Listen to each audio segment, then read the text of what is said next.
Hello বন্ধুরা, কাল স্মৃতি আজ আপনাদের মাঝে এসেছে নতুন একটি ভিডিও নিয়ে। শিরোনাম: আয়াতুল্লাহ আলী খামেনি, ইরানের সর্বোচ্চ নেতার জীবন ও নেতৃত্ব। প্রারম্ভিক জীবন। আয়াতুল্লাহ আলী খামেনি ১৯৩৯ সালের ১৭ জুলাই ইরানের মাশহাদ শহরে জন্মগ্রহণ করেন। তিনি ইসলামী শিক্ষার মধ্যে বড় হন এবং তেহরানের বেশ কিছু ধর্মীয় শিক্ষালয়ে পড়াশুনো করেন। তার জীবন শুরুতেই রাজনৈতিক সচেতনতা এবং ধর্মীয় নীতি অনুসরণের দিকে পরিচালিত হয়। রাজনৈতিক জীবন ও বিপ্লব।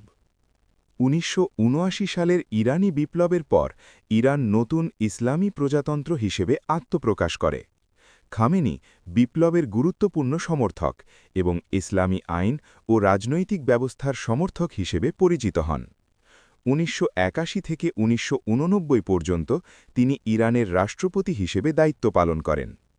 সুপ্রিম লিডার হিসেবে নেতৃত্ব। ১৯৮৯ সালে আয়াতুল্লাহ আলী খামেনি ইরানের সর্বোচ্চ নেতা বা সুপ্রিম লিডার হিসেবে দায়িত্ব গ্রহণ করেন। এই পদে তিনি ধর্মীয় ও রাজনৈতিক কর্তৃত্বের সর্বোচ্চ সংস্থা হিসেবে কাজ করেন। তার দায়িত্বের মধ্যে আছে ইরানের প্রতিরক্ষা নীতি, মামিরিক সিদ্ধান্ত এবং বৈদেশিক সম্পর্ক নিয়ন্ত্রণ করা। আন্তর্জাতিক প্রেক্ষাপট। খামেনির নেতৃত্বে ইরান আন্তর্জাতিক প্রেক্ষাপটে সক্রিয় ভূমিকা পালন করে। পারমাণবিক কর্মসূচি, আঞ্চলিক রাজনৈতিক সিদ্ধান্ত এবং মধ্যপ্রাচ্যের বিভিন্ন সংঘাতে ইরানের ভূমিকা তার নীতির সঙ্গে যুক্ত।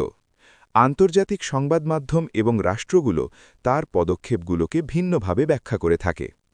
খামেনির নীতি ও নেতৃত্বকে সমালোচকরা প্রশ্ন করেন মানবাধিকার, রাজনৈতিক স্বাধীনতা এবং আঞ্চলিক শান্তি বিষয়ে।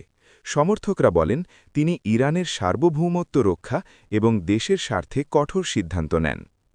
আয়াতুল্লাহ আলী খামেনি ইরানের আধুনিক রাজনৈতিক ইতিহাসে একটি গুরুত্বপূর্ণ নাম। তার নেতৃত্বে ইরান রাজনৈতিক ও ধর্মীয় নীতি অনুসারে এগিয়ে চলেছে। যদিও আন্তর্জাতিক প্রেক্ষাপটে বিতর্ক রয়েছে, বিশেষ করে দখলদার ইসরায়েল এবং পশ্চিমা মোড়ল আমেরিকা খামেনির শাসনের ঘোর বিরোধী। খামেনির প্রভাব মধ্যপ্রাচ্যের রাজনীতিতে দীর্ঘমেয়াদীভাবে প্রতিফলিত হচ্ছে।